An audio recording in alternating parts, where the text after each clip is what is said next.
Hello, friends. This is Dave Hurwitz, Executive Editor at ClassicsToday.com, here with a bunch of updates to recent videos. We've been doing a lot of repertoire surveys lately, and also some faves and other things. And as usual, in the comments and conversations, you point out things that you feel I should have spoken about, but didn't. Some of you usually say, "You forgot to say," ugh. I don't forget anything. I really don't. I may not mention something. I chose not to mention something, but it's not because I forgot. You may, however, persuade me to include it in one of these updates. And so I'm going to talk about a few performances you mentioned, a few that I wanted to talk about anyway, and we'll see where we wind up, because I've got a whole pile of things here, a whole big stack of stuff. Let's start with the Dave's Fave about the Brahms Serenades, in which my performance of choice was Heitig in the Concerto and Phillips/Decca, which is amazing. Well, as a supplement to that, it might be interesting if you want to hear this. This just came out. It's a lovely disc featuring the Linos, or Linos, or however they pronounce it, ensemble, Linos, see, there they are, the Linos ensemble, doing the two Brahms Serenades, except they're an ensemble, they're a little group. So for the first serenade, they have reconstructed. They haven't even reconstructed. They've gone back to Brahms's original nonet version, which we know existed, and we know what the scoring was. So they have a composer whose name is Jorge Rotter. He's an Argentinian composer, and he redid it. Now, this is not the only version of the alleged original reconstructed version of Brahms's initial conception of his first serenade. There are others, but this is extremely well played and beautifully recorded. We love this group. We all love the Linos ensemble. They are wonderful. And the serenade sounds rather different as a chamber work. It's obviously in the tradition of, the Beethoven septet, or the Schubert octet, or the Spohr nonet, all of those ets. And it's an et. And in becoming an et, it loses a lot of the weight and sonority, of course, that the full orchestral version offers. And I happen to prefer the full orchestral version because that's what Brahms actually wrote, and I think it sounds wonderful. And when a composer works that hard to find the final shape and form of something and finally decides he's gotten there, you kind of have to take it seriously, I think. But I don't think that they intended any disrespect, and they certainly don't show any. They play beautifully, and it's fun to hear this version of the work. The second serenade is played in Brahms' original scoring, which has no violins. And they just do it with single strings and all the necessary winds. And the result, of course, is as much of a chamber work as the first serenade is in the nonet version, because it's basically a wind serenade with a few strings. And if you multiply the strings to do the full orchestral version, well, it doesn't really make that much difference. You don't lose that much. And they're lovely, lovely performances on Capriccio, and definitely worth considering. So this is something that I think would make a lovely supplement if you really, really like the Brahms Serenades. Something to think about. Next, I'll toss that over there. We talked about the Beethoven Violin Concerto. And there is one performance that I really wish I had mentioned, but that I didn't, and that some of you mentioned. And I just think it really is worth talking about. And it's this one. It's with Joseph Suk, and Adrian Bolt on Warner, or EMI in this case. It was still EMI when this was made. I don't think Warner even ever issued this thing. It's a shame, actually, because it is a lovely, lovely, serene, beautiful, sunny performance, marvelously played by Joseph Suk, who was one of the great violinists of the 20th century, but because he was basically locked in Czechoslovakia, he was stuck playing a lot of Dvorak and Czech music, which he did extremely well, don't get me wrong, and certain other of the standard violin concerti, of course. And Beethoven was one of his specialties. He made a spectacular collection of the Beethoven violin sonatas. He did the Beethoven piano trios with the Suk trio. He was a wonderful, wonderful Beethoven player. And this is a beautiful performance of the violin concerto, and Adrian Bolt accompanies very nobly. Really very, very well. It's a performance of great serenity and bigness of vision, and really joyful and luscious. It's beautiful. Absolutely beautiful. So I thank those of you who reminded me of it, who mentioned it, and I'm glad I have this opportunity to take it out and show it to you now, and second your own recommendations, because it really is just first rate. So yes, Beethoven Violin Concerto, Sook and Bolt. Next, oh, this one. Yeah, sure. Okay.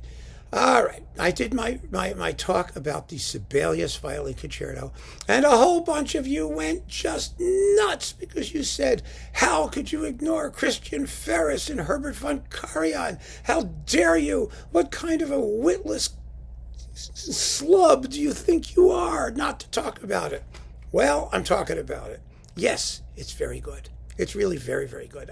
It's never was going to question the fact that it was very, very good. It wasn't on my list. It wasn't on my list because I think there are lots of performances that are every bit as good or better. But I do want to stave off the hysteria and simply say, yeah, you're absolutely right. It's very good. It very easily could have been on the list.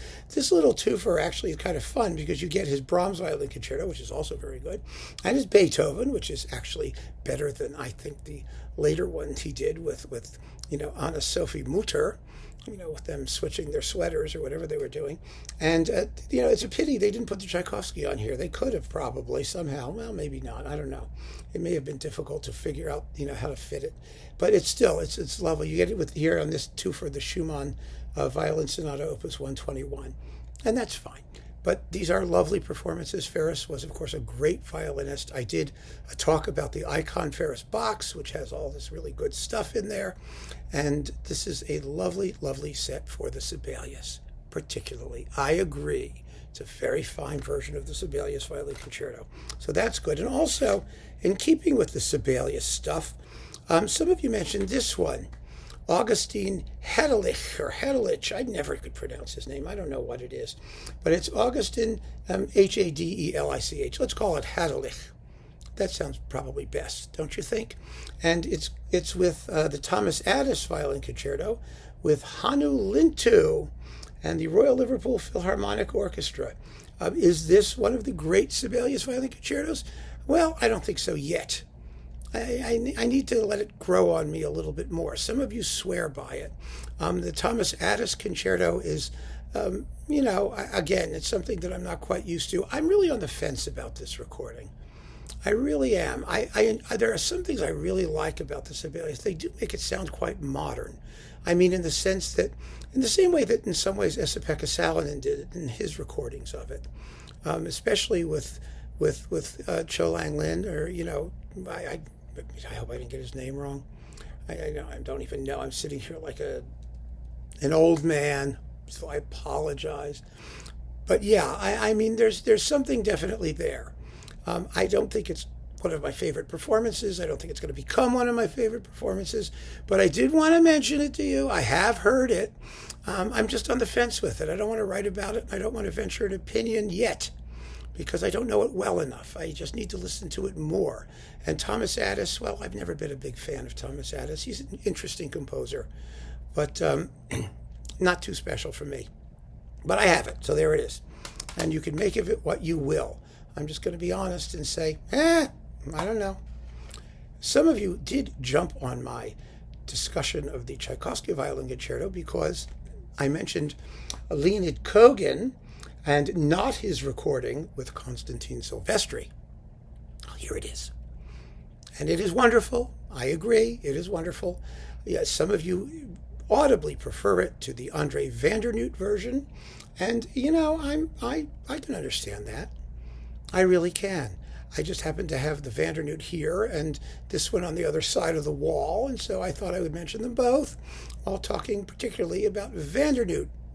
And as it turned out, I only talked about Vandernoot. So that was my mistake. Here it is, Silvestri, and it's in stereo, and it's fabulous, and there's no question about that. So, those of you who say you prefer this one, I'm totally with you. But I think the Kogan with Vandernoot's kind of cool, too. I really do. So there you go. Tchaikovsky. Oh, Mendelssohn. Okay, we just did the Mendelssohn Scottish Symphony, and wasn't it fun? It really was fun. A lot of you jumped on me for not talking about Klemperer. It's not like I don't have it. It's right here. I listened to it again because I thought, maybe I was wrong. I'm not wrong. You guys are wrong. You're totally wrong. This is a sluggish, just slackly held version of the Scottish Symphony. I mean, the scherzo is, I find, almost unlistenable. It's so slow. Oh,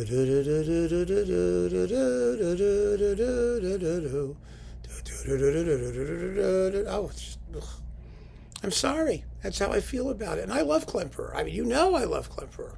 But I think this performance is just way too heavy. His Italian Symphony is marvelous. Absolutely marvelous. But for this, no. It's just a sludge fest. I'm sorry, folks. Goes back up in the shelf. Put it back. Ah! There it goes. I can't get there. Where I can get there, however, is Karajan's. You know, Karajan's Mendelssohn has its pluses and minuses. The Italian is just an oil slick. It's absolutely an oil slick. It's maybe it's an olive oil slick, but it's still an oil slick. But the Scottish, it's exactly what some of you said it was. It is powerful and dark and deep and fabulously played. And I've always enjoyed it. I always have. I really have. I just, you know, again, the fact that I don't include something in the list doesn't mean it isn't good. It's just I didn't include it in the list. But I think that, you know, you were right, and it certainly could belong in the list. It's very, very powerful. Interestingly, Karajan also did a really great Lobke song, and he was usually awful with chorus and orchestra. And that was a surprise. It's an exception. There always are, because great artists will always surprise us, won't they? I think that the Scottish Symphony was far more sympathetic to Karajan's approach because it has heavy-duty string writing, whereas the Italian Symphony doesn't really. You know, it's all lightness and woodwinds and, you know, sunniness. Well, this is all darkness and tempestuousness, and you need to have fabulous string playing, like in the finale, you know, with the accents, and yeah, they nail it. They absolutely nail it. It's a beautiful, beautiful performance. So yeah, kudos to Karajan. This is his symphony box edition thing I have. But I mean, you know, the other reason sometimes I don't mention these things, I hate to say it, is because it's just such a pain in the ass getting them down off the shelf. You know, it was wonderful, but everything was on a single disc, and you just go to M and you pull it out, and it's like, oh, I got to get the box. I got to dig out the box. It's up there somewhere. I got to find it, and just to show it to you. And you know, maybe sometimes I'm getting old, folks. You got to give me a break. If I have a dozen readily accessible, fabulous performances that are as good or better, because I'm never going to sacrifice, you know, musical quality and the quality of my own musical insights to my pathetic physical frailty. It's never going to happen. I assure you of that. But if I can get away with it sometimes, I may try, and you're always going to call me on it. So what the heck? That's what makes this fun to do for all of us, I'm sure. Also fabulous, by the way, was the Dochnani on Telarc. I mentioned that. And a couple of you said that you actually prefer it to his Vienna Philharmonic recording, not least because it has this marvelous version of Die Erste Walpurgisnacht, which he actually recorded twice, which is kind of amazing. I mean, it's not like everybody's lining up to hear Die Erste Walpurgisnacht, but it's a great work. It's one of Mendelssohn's best works, and it does belong with the Scottish Symphony because the overture uses some of the same basic thematic material, or conceptually the same thematic material. So it's really quite splendid, and this is just great. It's absolutely great, and it's out of print, so, you know, serves you right for mentioning it, right? Annoying, isn't it? So that, my friends, is our series of updates. Some more concertos, some more Mendelssohn, a little bit of Brahms, and we're all happy campers now, right? I sure hope so. So keep on listening, friends. Thank you so much for joining me, for listening to all of these videos, these endless lists of recordings, and the endless updated lists of even more recordings. Isn't it great loving all this music?